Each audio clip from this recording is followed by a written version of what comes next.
साथ में। तो ऐसे ही समय बीत रहा था तो वो लोग फिर चले आए, जाजन कार्य समाप्त करके जब आए उस बार ठाकुर जी कुछ नहीं पूछ रहे हैं उन लोग से, कहाँ गए थे, क्या जाजन हुआ, क्या कथा हुआ, कहाँ ठहरे थे, कहाँ खाए, क्या खाए, सब कुछ जैसा एक बाप अपने बेटे से पूछता था वैसा नहीं पूछे ठाकुर जी, मौन रहे। उन लोग को बहुत व्याकुलता हो रही थी कि ठाकुर जी क्यों नहीं पूछ रहे हैं हम लोग के, हम जब आए हैं लौट के तो ठाकुर जी क्यों नहीं पूछे हमसे, क्यों नहीं जानकारी लेना चाह रहे हैं हमसे, हमसे ऐसे खफा क्यों हैं। वो लोग को लगा कि ठाकुर जी कुछ रुष्ट हुए हैं उन पर।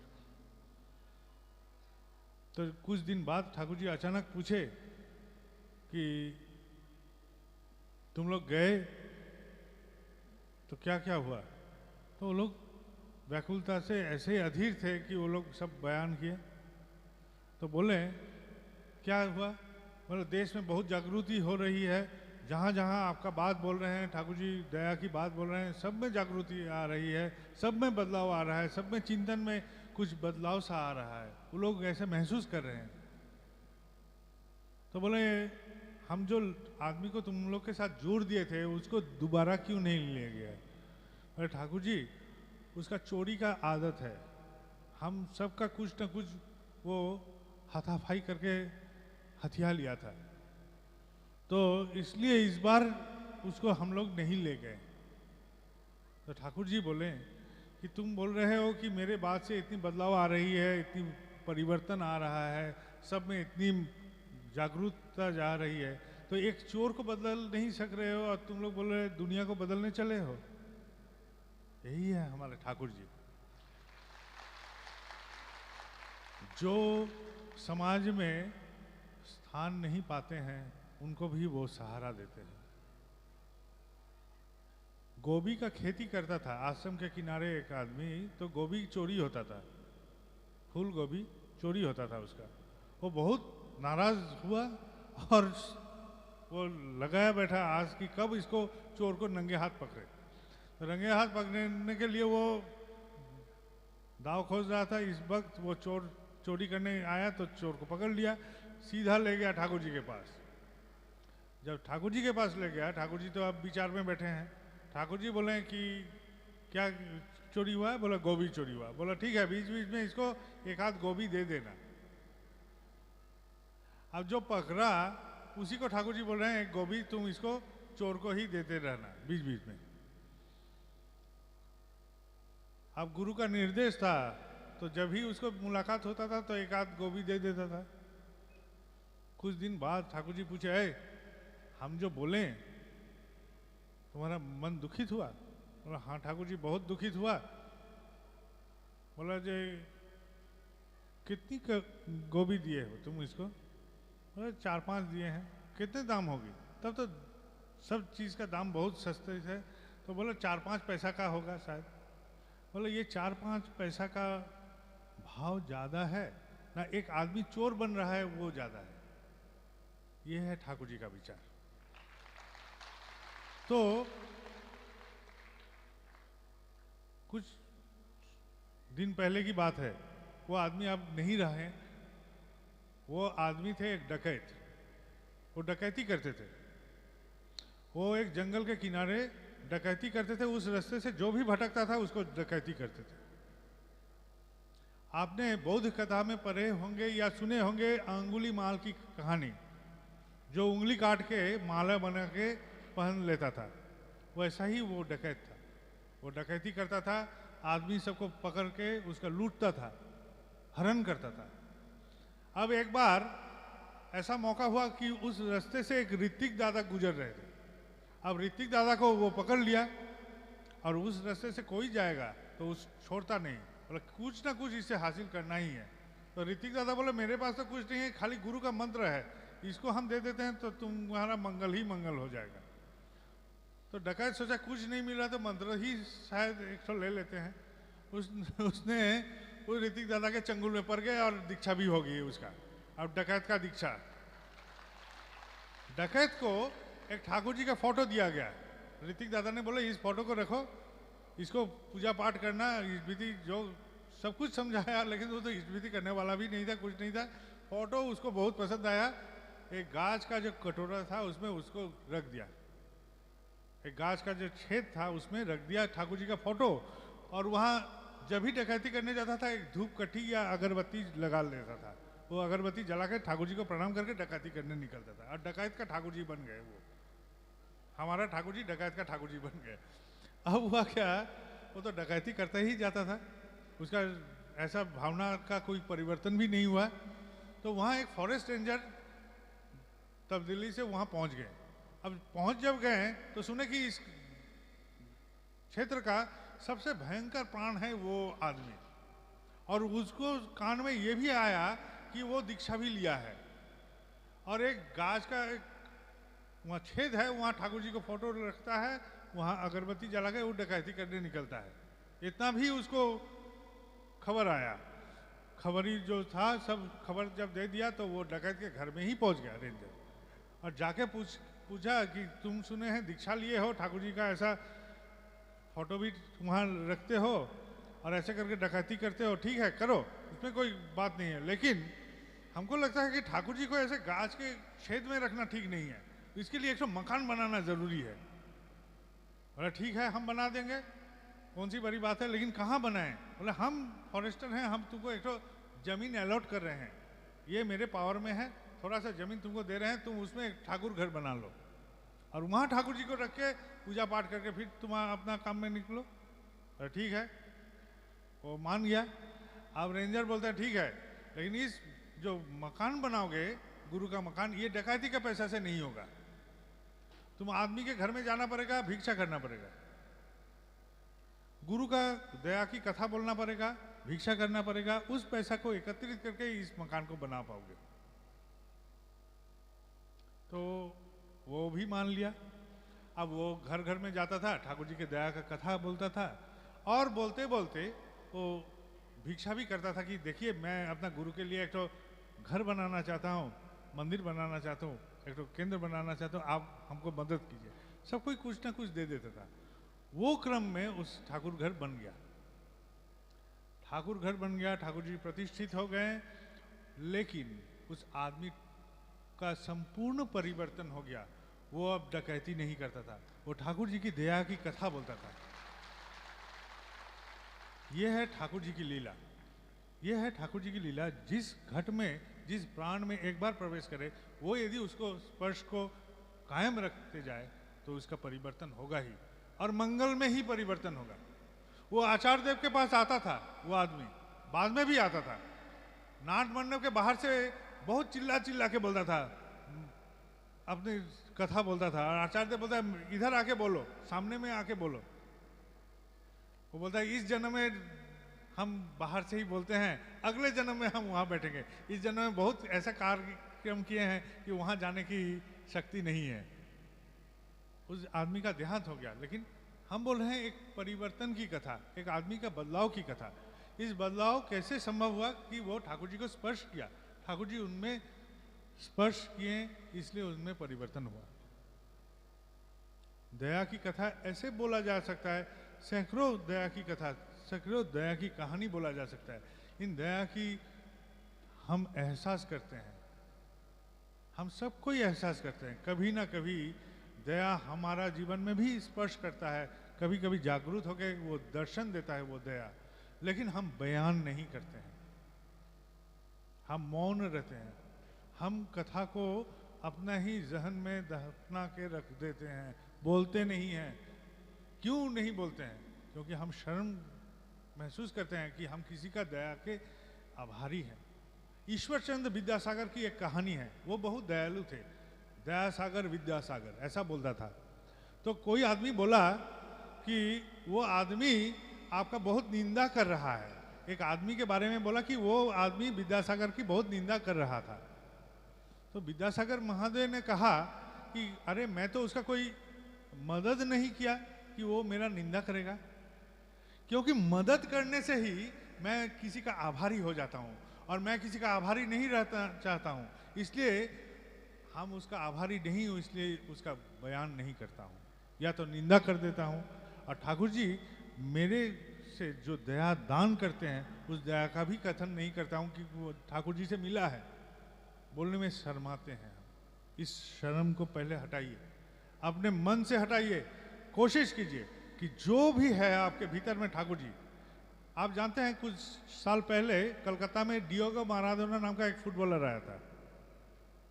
उसने अपने वक्तृता में एक शब्द कहे थे, मैं क्षुद्र ईश्वर हूं। क्षुद्र ईश्वर, संपूर्ण ईश्वर नहीं, ईश्वर का एक छोटा सा हिस्सा हूं। बड़ी बात है, छोटी सी हिस्सा।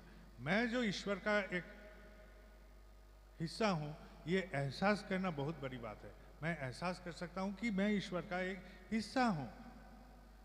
अंग्रेजी में एक कहावत है कि ईश्वर ने हमको उनके ही प्रतीक रूप से पैदा किए हैं, प्रतीक रूप से पैदा किए हैं, of his own image. God created human as his own image. इनके इमेज, उनके प्रतीक के रूप से पैदा किए हैं। मतलब मेरे सोच विचार चलना फिरना सब मेरे ईश्वर जैसा ही है। हम कर सकते हैं लेकिन भ्रमित हो जाते हैं कि नहीं, मैं ऐसा नहीं करना चाहता हूं। चंद दिन पहले मेरे एक मित्र ने एक कथा बोला कि एक आदमी व्यवसाय करके लौट रहा था। तो व्यवसाय करके लौट रहा था तो एक संत आदमी के साथ भेंट हुआ। तो रास्ते में तो बोला कि बहुत अशांति है संसार में, मेरे संसार में बहुत अशांति है। बोले हाँ। बोला हाँ। बोला अशांति का कारण जानते हो? बोला नहीं। बोले झोले में क्या है? जो हम अभी व्यवसाय करने गए थे महाराज, तो झोले में सब पैसा कौड़ी धन रत्न सब यहाँ है। तो महाराज सुनते सुनते अचानक झोला पकड़ के दौड़ना शुरू कर दिया। आज झोला पकड़ के दौड़ रहा है तो वो आदमी जो महाराज के पास गया था वो भी दौड़ रहा है पीछे पीछे। बोले झोला उसको हासिल करना ही है क्योंकि उसमें उसका धन संपत्ति था। अब कुछ दूर जाने के बाद महाराज से उस हासिल कर लिया, महाराज उसको दे दिया। बोला अभी कैसा लग रहा है? बहुत शांति लग रहा है। तो जिससे मेरा अशांति पैदा होता है हम उसी को पाकर बोलते हैं नहीं इसी में शांति है। और जिससे शांति हो सकता है उसे शांति नहीं पाते हैं, उसे शांति नहीं पाते हैं क्योंकि तो वो आराम देता है। तो आराम से हम खुश नहीं होते हैं। अखबार में कोई ऐसा खबर नहीं मिलता है जो पॉजिटिवली हमको अच्छा ही दे। जहां जहां बुराई है उसे भरा रहता है अखबार। जहां जहां ठीक नहीं है, असम है, वही है खबर।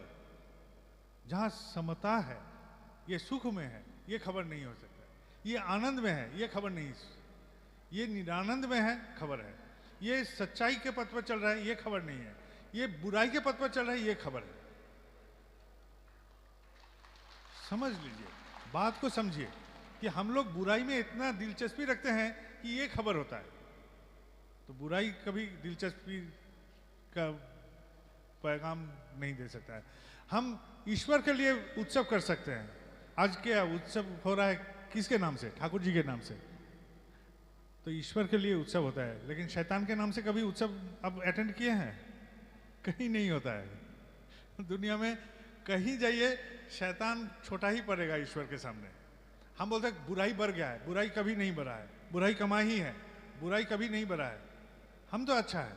यदि हम अच्छे हैं तो बुराई कैसे बढ़ेगा? यदि हम अच्छे हैं तो हमारे स्पर्श में जो रहेगा सब अच्छा ही है। और हम यदि बुरे हैं तो मेरे दुर्दशा के लिए कोई भी हाथ नहीं आगे आएगा। यही ईश्वर का कथा है। तो हम यदि अच्छे हैं तो क्यों खराबी बढ़ा है संसार में? खराबी कहीं नहीं बढ़ा है। भगवान को लेकर उत्सव हो सकता है लेकिन शैतान को लेकर नहीं होगा। तो इसलिए हम बोलते हैं कि हम लोग पॉजिटिव हैं। और हम लोग क्या हैं? हम लोग एक जिहादी गुट है, हम लोग एक आंदोलनकारी गुट है, एक मिशनरी गुट है। हम लोग का जिहाद है, मिशन है, आंदोलन है। किसके विरुद्ध? मौत के विरुद्ध। हम मौत को ही दफना के मारना चाहते हैं। हम लोग जीना चाहते हैं और जिंदगी को जीना कैसे पड़े वो सीखते हैं ठाकुर जी से। ठाकुर जी हमको सिखलाते हैं हर कदम में, हर मामले में। सांस लेना है तो ऐसे लो, खाना है तो ऐसे खाओ, बर्ताव करना है तो ऐसे बर्ताव करो। लेकिन ठाकुर जी के पथ पर चलने से क्या होता है? संघात भी आती है। संघात बिना विवर्तन नहीं होता है, विज्ञान ऐसा बोलता है। इवोल्यूशन। इवोल्यूशन एक चैप्टर है विज्ञान का, उस कथा का मूल बात है कि संघात से ही विवर्तनवाद का सूचना हुई है। एक आदमी जो था, हम थे पहले होमो इरेक्टस से, वहाँ से हो गए होमो सेपियंस, ठीक है। ये जो क्रम है, ये जो बदलाव है, ये क्रम और बदलाव एक समय से नहीं हुआ, ये सामाजिक परिवेश का संघात से, हमारा विवर्तन से आज इंसान हुए हैं। हम लोग बोलते हैं समुद्र मंथन से उठा था अमृत। अमृत क्या था? यदि सोचे, थोड़ा सा दिमाग लगाएं तो अमृत था सिर्फ जो हम नमक खाते हैं वही था अमृत। सोचिए गौर से, हम लोग बोलते हैं अमृत से मृत्यु अवलुप्त होकर अमृत प्राप्ति हुआ, तो क्या अमृत था? अमृत जानते हैं क्या था? यह है स्मृति, जो हम दफना के रख सकते हैं। मेरा स्मृति मेरे बच्चे को देंगे, मेरे बच्चे उनके स्मृति उनके बच्चे को देंगे, मेरे पिता का स्मृति मैं वहन कर रहा हूँ, मेरा पिता उनके पिता का स्मृति वहन कर रहे हैं। ऐसे क्रम से जो चल रहा है, ये जो ज्ञान की परंपरा चल रही है, यही है अमृत, यही है अमरा का आह्वान। क्योंकि नमक से ही मानव का जो ब्रेन है, उसका स्मृति का हिस्सा का डेवलपमेंट शुरू हुआ था। यही था अमृत। अमृत मतलब कोई खीर ननी वगैरह ऐसा नहीं था। गौर से सोचिए, ये रूपक अंगिक में लिखा गया शायद था, लेकिन यही है सच कथा। सिर्फ हम लोग को नमक प्राप्ति हुई थी, ह्यूमन और मैनकाइंड को, उसी से हमारा मानसिक विकास का क्रम शुरू हुआ। वही था अमृत, वही था स्मृति, वही लेके हम लोग चलते हैं। तो हम लोग का जो स्मृति ठाकुर जी के साथ है, जो संपर्क ठाकुर जी से बना हुआ है, उसको बयान कीजिए, विस्तृत मत होइए, उसको बोलते रहिए, बोलते रहिए, बारंबार बोलते रहिए। बोलते बोलते अभ्यास हो जाएगा ऐसा कि हम जो बोलेंगे वैसा ही होगा। हमको कोई कोई आदमी बोलता है आप जो बोलते हैं वो हो जाता है। हम विश्वास के साथ बोलते हैं जी, हम कोई भगवान नहीं है, हम एकदम मामूली सा इंसान है। लेकिन मुझ में और आप में यदि फर्क बोलिएगा तो हम बोलेंगे हम विश्वास में फर्क है, हम विश्वास ही है। हम जानते हैं कि हम ठाकुर जी को बोलेंगे तो जरूर होगा, जरूर होगा, लेकिन बोलने के कायदा जानना जरूरी है। मेरे मित्र हैं यहाँ, झंडूदा बैठा हुआ है, तो कलकत्ते में थे, तो एक आदमी के बारे में बोला कि उसका बेटे किसी से लफड़ा में पड़ गया था और उसको जहर दे दिया। लफड़े के बाद वो लोग क्या उसको बहकावट में बुला लिया और बहकावट में उलझा के कहीं इधर उधर करके जहर पिला दिया। अब वो कोमा में चला गया। डॉक्टर बोल दिया कोई इसका जान का सुविधा या कोई, हम ये नहीं बोल सकते कि ये बचेगा या मरेगा, कुछ नहीं बोल सकते हैं। अब उस बाप ने झंडू को फोन किया देवघर में कि झंडूदा ऐसा ऐसा बात है, क्या करें? बोले बाबायदा है कलकत्ता में, आप चले जाइए। हम जहाँ थे उसके नज़दीक में ही इनका हॉस्पिटल था, जहाँ क्रिटिकल केयर में वो भर्ती थे, और डॉक्टर बोल दिया कि इसका कोई जान का संभावना नहीं है, कोमा में है। अब देखिए क्या होता है। अब जब मेरे पास आया बाप, तब हम भोजन के लिए जा रहे थे कि भोजन करके हमको निकलना है और एक कहीं जाना था। तो हम भोजन के लिए जब जा रहे थे, उस बाप से मुलाकात हुआ, उनसे मेरा पुराना संपर्क भी था। तो हम बोले कि आप रो रहे हैं, रोने से क्या, वो बेटा उठ जाएगा? तो ऐसा बैठे रहा। तो हम बोले देखिए आप बाप हैं, दिल में हाथ रख के बोले तो बेटा जिएगा कि मरेगा? बोले कोई आशा नहीं देख रहे हैं। बोले डॉक्टर वो तो भगवान है। बोले तो वो क्या बोल रहा है? बोले वो भी बोला कोई आशा नहीं है। तो सब निराशा? बोला हाँ। तो आप जानते हैं कि वो मरेगा? बोला हाँ मरेगा। तो आप ठाकुर जी के पास जाइए और दिल से बोलिए ठाकुर जी जो उसके लिए मंगल होगा वही आप कर दीजिए, हम उसका जान भिक्षा नहीं करेंगे, आपसे कुछ मांगेंगे नहीं। आप जो इस बच्चे के लिए मंगल है उसी को कर दीजिए और उसके प्राण भिक्षा मत कीजिए, कुछ नहीं बोलिए। अब ठाकुर जी के पास मतलब दिल से बोलिए, जो होगा देखा जाएगा। शाम को खबर दिया, उठ के खड़ा हो गया बेटा और बोलता है माँ मुझे भूख लगी है, माँ मुझे भूख लगी है, मुझे कुछ खाने दो। तो कोमा में था, शाम को खड़ा होता है, बोलता है कि हमको मूढ़ी दो या कुछ खाने दो। भूख से वो तरफ तरफ के माँ को बोल रहा है। इसको डॉक्टर ने बोल दिया कि इसका कोई इलाज संभव नहीं, हम उसको खाली बोले ठाकुर जी से कुछ मांगने का नहीं। हम लोग दरअसल बेटा का परीक्षा है, ठाकुर जी माँ बीमार है, ठाकुर जी बोलते जाते हैं। अरे वो क्या मेरा नौकर है? कौन है वो मेरा गुरु है, उनसे कुछ मांगने का नहीं। हम कभी भी ठाकुर जी से कुछ नहीं मांगते, एकदम कभी नहीं, कुछ नहीं मांगते।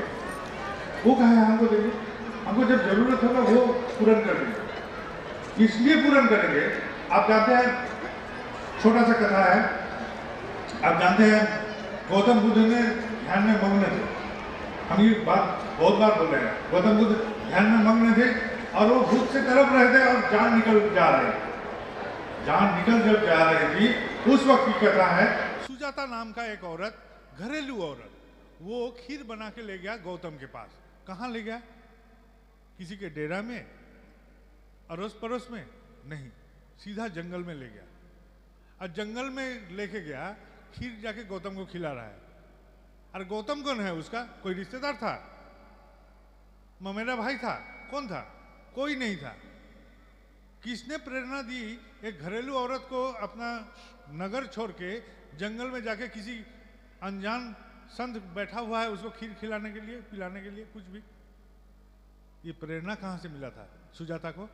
सोचिए तो, गौर कीजिए इस पे। ईश्वर ने क्या प्रेरणा दी होगी जो सुजाता वहां पहुंच गई उस खीर को दान करने के लिए गौतम को। गौतम का प्राण जा रहा था, उस वक्त जाके खीर खिला दिया। और खीर खाने के बाद गौतम का शक्ति से भरपूर हुआ शरीर। वो सोचा कि नहीं, ऐसा ही मार्ग है, यही है मार्ग। उस मार्ग का दिशा ईश्वर ने भी गौतम को दिए। ईश्वर प्राप्ति का मार्ग कैसे रचा जा सकता है, वो मार्ग भी दिए। शरीर नहीं रहने से कुछ साधन नहीं, कुछ भजन नहीं, कुछ नहीं। ये शरीर सबसे बड़ी बात है। ये शरीर है तो जगत है, सब कुछ है, आप लोग सब हैं, हम उपभोग कर सकते हैं परस्पर। गौतम को मार्ग मिला, तो गौतम को जो अपना खाने का हिस्सा ईश्वर ने सुजाता के रूप से पहुंचा दिया। तो एक निवाला मेरे लिए ईश्वर ने मंजूर करके ही रखे हैं। अतिरिक्त निवाला के लिए हमको कर्म करना पड़ता है। जो संत बैठा रहता है स्टेशन के किनारे, किसी से कुछ नहीं मांगता है, उसका पेट कैसे चलता है? देखे हैं कोई कोई साधु को किसी से नहीं मांगता है फिर भी उसका पेट चल जाता है। ना घर है, ना छत है, ना कुछ है, कंबल फटा हुआ है, फिर भी उसको कैसे भूख का निरसन होता है? भूख का निरसन इसलिए होता है कि ईश्वर उस निवाला को मंजूर करके ही रखे हैं हम सबके लिए। अतिरिक्त के लिए हमको कर्म करना पड़ेगा। अभी कुछ देर पहले बोला ना, एक बच्चा रो रहा है 2 साल का, उसका नाम क्या था? कोई बोल सकता है? वो क्या बोलेगा? वैं वैं वैं। और कुछ बात बोल सकता है? एक छोटा सा बच्चा क्या बोलेगा? वैं वैं। इससे क्या माँ को कैसे पता चलेगा कि कपड़ा गीला किया है कि इसको भूख लगा है? फर्क कैसे माँ महसूस करेगी?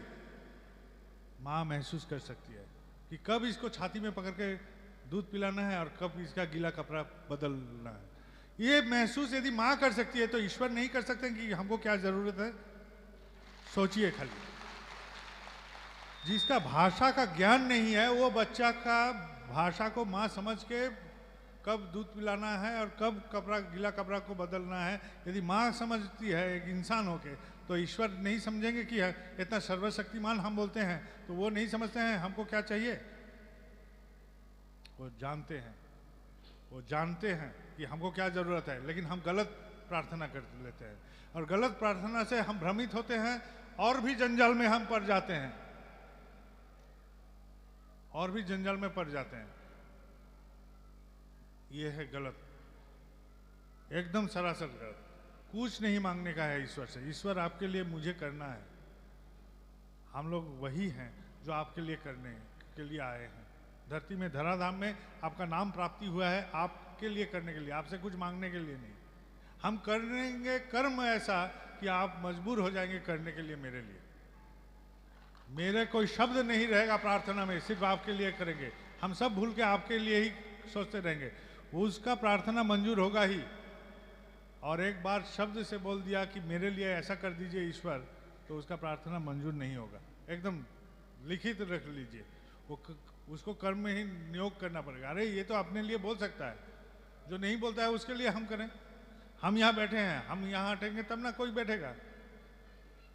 ये यहाँ सामने माइक है, ये हटेगा तब ना कुछ रखा जाएगा।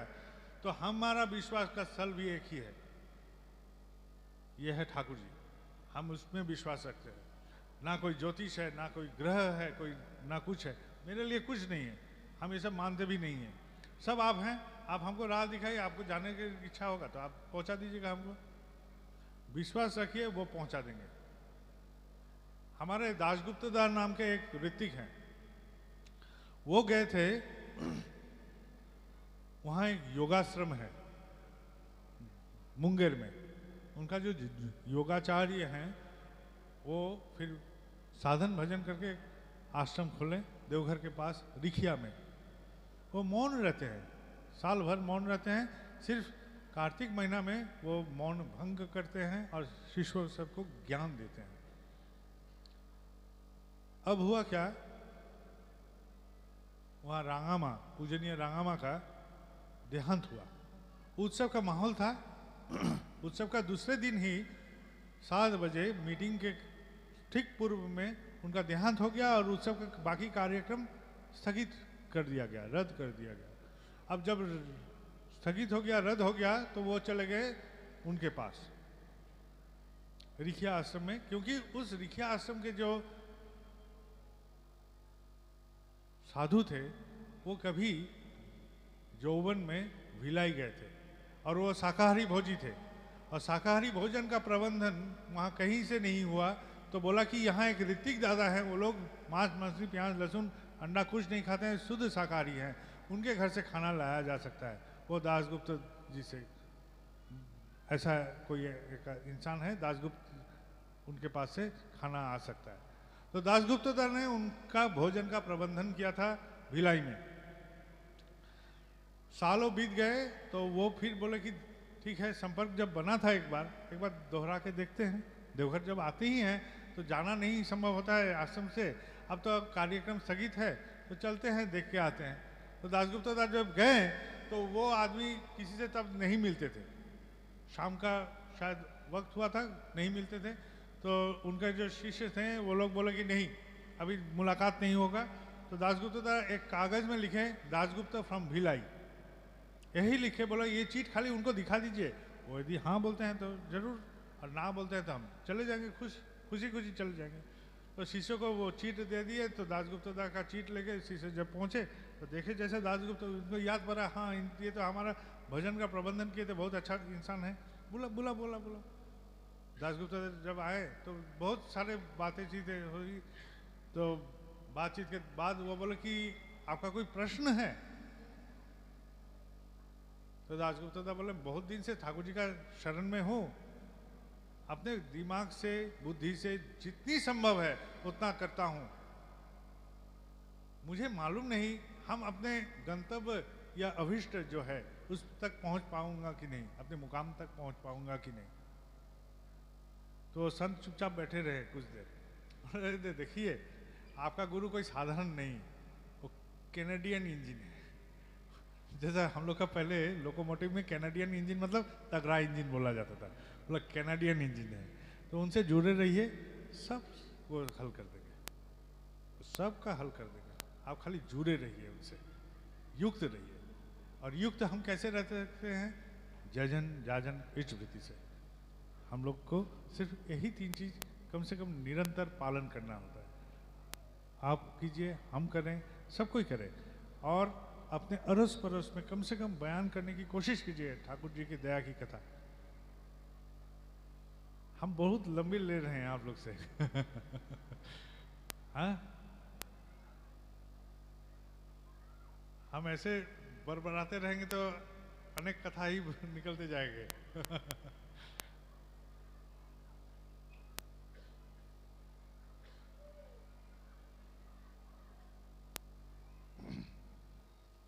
देवघर में एक ट्रेन उपासना एक्सप्रेस नहीं रुकती थी, अनन्या एक्सप्रेस नहीं रुकती थी। तो मेरे एक मित्र थे, उनको हम बोले कि जाके कैसे रुकने का एक कार्यक्रम किया जाए। देखो जसीडीह स्टेशन में रुकना है, ये सब क्योंकि गुरु भाई सबको आने में सुविधा होगी तब, क्योंकि एक शायद देहरादून वगैरह से आती है और एक हमारा वो जयपुर वगैरह से वहाँ से आती है। तो हम बोले कि उधर का गुरु भाई को सुविधा होगा यदि जसीडी में ये दोनों का स्टॉपेज हो जाए। तो वो पता किया कि आसनसोल डिवीजन का जो डीआरएम है वो यदि एक लेटर रेफर करके लिख देते हैं रेल बोर्ड में तो ये संभव है एकदम, और कुछ ज़रूरी नहीं है, सिर्फ उनका ही रेफरेंस से हो जाएगा। क्योंकि जसीडी का टिकट का बिक्री बहुत ज़्यादा है, इसलिए खाली ये इतना सा लेटर से ही वो काम हो जाएगा। तो हम बोले जाके डीआरएम साहब को बोलो कि एक दिन आश्रम में आ जाए, यहाँ दर्शन भी हो जाएगा ठाकुर जी का, और ऐसा ऐसा बात है। तो डीआरएम जो थे, तो डीआरएम को जब ऐसा न्योता दिया गया कि आप आश्रम में एक बार आइए, तो डीआरएम बोला ठीक है, मैं वक्त करके आपको बोलूँगा कब आना है। तो डीआरएम जो साहब थे उनका गुरुजी इलाहाबाद में रहते थे, वो हठ योगी साधक थे, जैसा काठिया बाबा वैसा। सुनते थे कि वो पानी पीते थे और जितना पानी पीते थे उसको उबाल के फिर निकाल देते थे, खाना पीना अपने मर्जी माफी,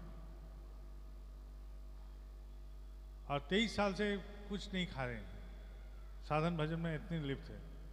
तो उस बाबा के पास गए डीआरएम साहब और जाके बोला कि गुरुजी मुझे सत्संग से न्योता दिया गया है वहाँ पहुँचने के लिए, आप बोलिए हमको क्या करना चाहिए। तो गुरु पूरा खड़ा हो गया और बोले अरे मूर्ख, सीधा जा उधर, अरे स्वर्ग में पहुंचना है तो अनुकूल चंद्र जी के सिवा और कोई द्वार ही नहीं है, मेरा भाग्य यदि जागे